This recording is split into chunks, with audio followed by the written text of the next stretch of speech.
You're listening to Skeptoid. I'm Brian Dunning from Skeptoid.com. Vaccine Denial, Failure Mode Analysis. They are considered the greatest single advancement in the history of medicine, responsible for saving more lives than all other public health measures combined. And yet, stunningly, vaccines are also the victim of the most successful misinformation campaigns and conspiracy theories in modern history, resulting in countless preventable deaths. Vaccine denial is rampant, and has been since the very beginning. Today we're going to look at the history of vaccine denial, when and how it began, why it persists today, and perhaps most importantly, how we can realistically hope to help move deniers toward acceptance of this crucial protection. The history of vaccination is most closely tied to the history of smallpox, one of the most deadly diseases to ever ravage the human species.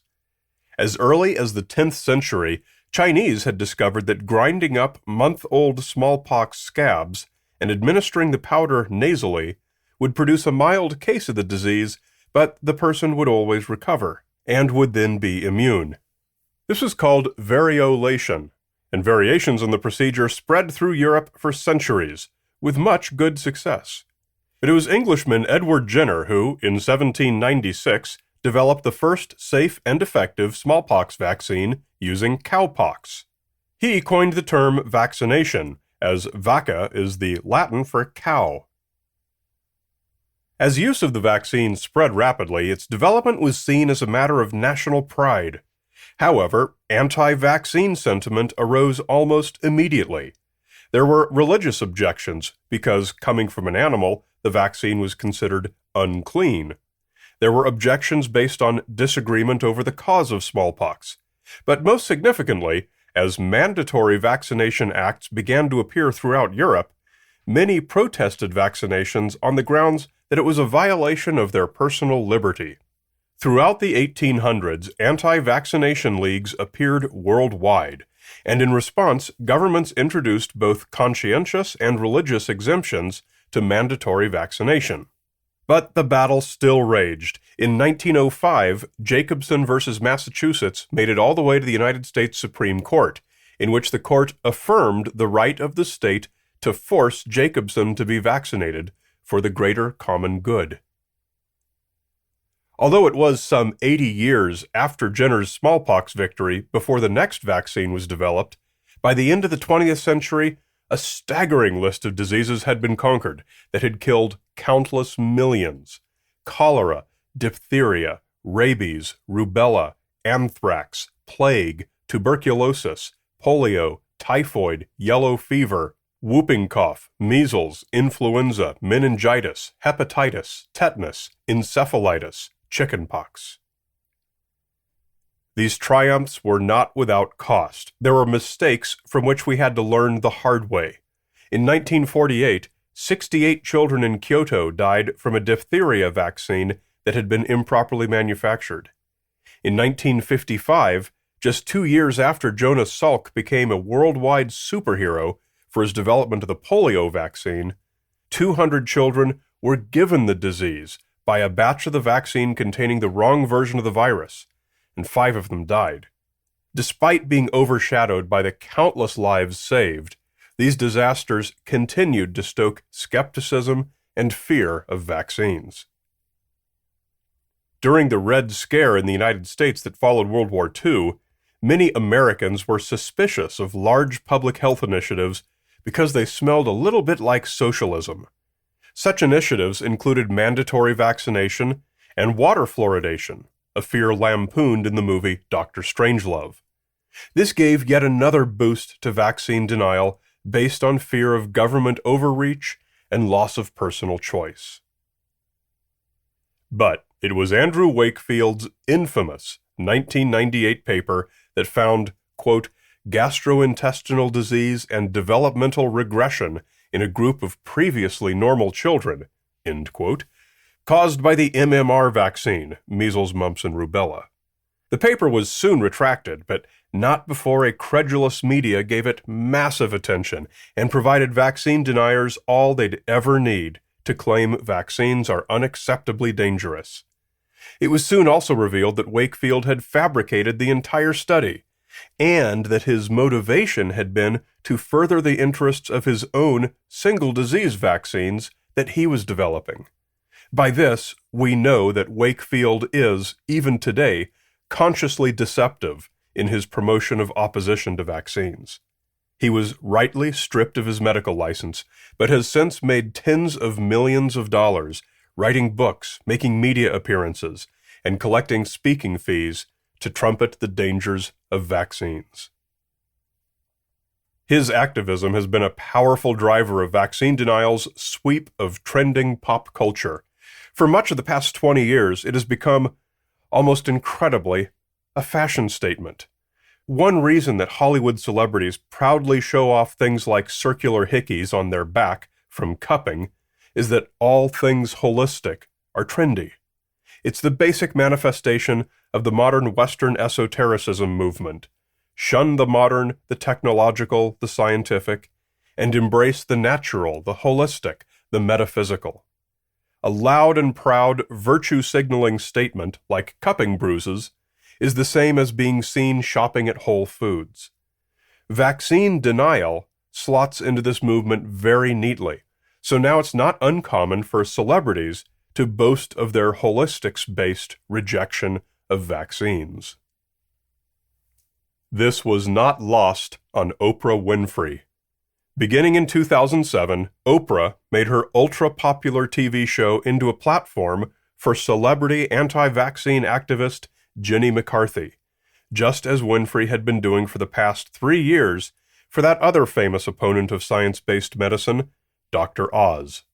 It was this partnership of Winfrey and McCarthy that propelled Andrew Wakefield to superstar status, where he has remained ever since, now a movie producer and reportedly dating supermodel Elle Macpherson.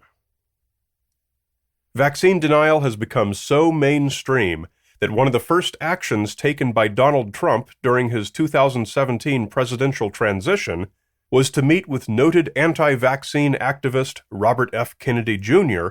for the purpose of establishing a task force to promote Kennedy's agenda, which thankfully seems to have never materialized. All this brings us to the most important part of our discussion: how to help vaccine deniers move away from denial. It's a problem that's similar to the persuasion of global warming deniers or 9/11 truthers, both of which are also positions that are blatantly disdainful of easily verified facts. Our positions on polarizing matters like these are based on our value systems, not on objective analysis of data. So to reach someone with an argument they're likely to embrace, we must base that argument upon the values they hold, not upon the data they've already rejected. This is a branch of sociology called moral foundations theory, and it seeks to explain how and why good, smart people cling to opinions and beliefs that may differ wildly from one person to another. Let's illustrate this with a familiar example. Values held by many global warming deniers are patriotism and economic strength. Thus, arguments in favor of global warming, with a chance of being accepted, include that it's a patriotic imperative for the nation to become a world leader in next-generation renewable energy, and that renewables are a fast-growing and highly profitable economic sector, while 19th century industries like coal are rightly gasping their dying breaths. Whereas, if you were to approach a global warming denier with climate data or moral imperatives, you'd be laughed out of the room. A 2017 study published in the Nature journal Human Behavior studied this question from the perspective of the values held by vaccine deniers. As you can probably guess from our discussion so far, this study found that there are two basic values upon which vaccine denial is grounded. First, the value of purity, a sort of holistic idea in which vaccines are a dangerous pharmaceutical drug which poisons the body. And second, the value of liberty, in which the government shouldn't mandate how we raise our children or what to put into our bodies. Although we often hear the anti-vaccine arguments that Wakefield promoted, such as autism risk, vaccine injury, poisonous and frightening ingredients in the vaccines and claims that they are untested.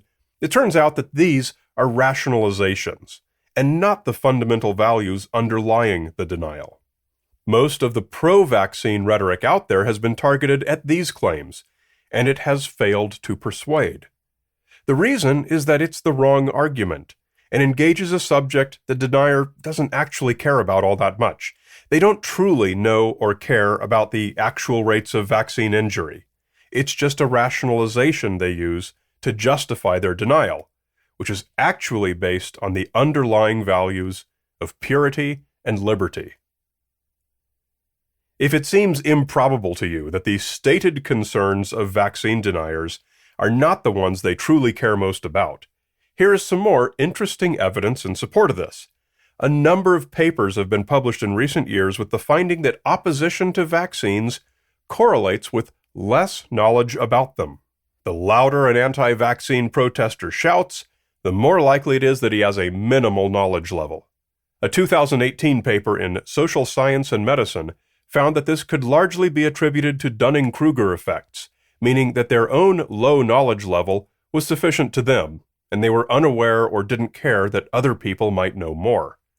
The authors argued that policy for dealing with anti-vaccine sentiment should be guided by this fact, and that fact-based arguments were unlikely to be effective. If you want to be persuasive, formulate an argument based upon the values the person embraces that form the true core of their opposition to vaccines. We need pro-vaccine arguments based on the body's purity and based upon liberty. Fortunately, these arguments are both relatively easy to construct, and they're good ones. Pro-vaccine argument number 1, purity. Vaccination prepares a body to combat a disease agent using nothing more than its own natural immune system. Should such a child be exposed to a disease, they will be naturally protected, drug-free, and will not risk contracting the disease and needing to be treated with pharmaceutical chemicals.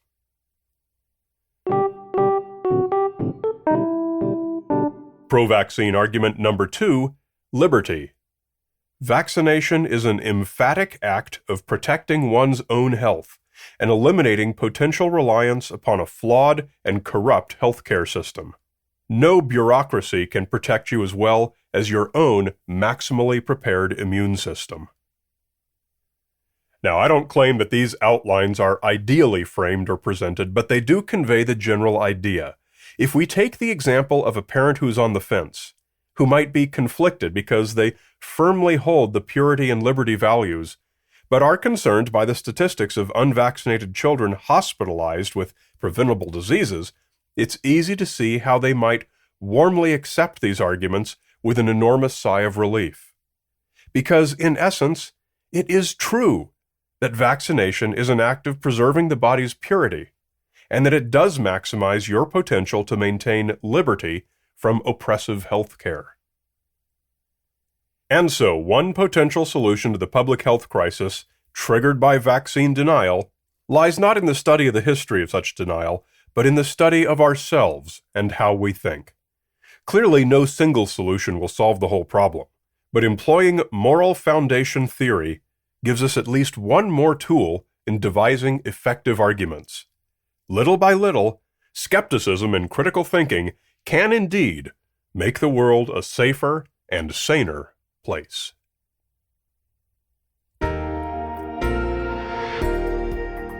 A great big amazing shout out to Skeptoid Premium members Matt P., Paul Judd, Banana World, and Gail Pepin the Predator from the Pro Arms podcast. Thank you guys all so much for making the show possible. Now help bring it to more people who need to hear it. Give Skeptoid 2 and 2. Share an episode with 2 friends and spend 2 minutes to give it a positive review on iTunes or the podcast portal of your choice. You're listening to Skeptoid, a listener-supported program. I'm Brian Dunning from Skeptoid.com.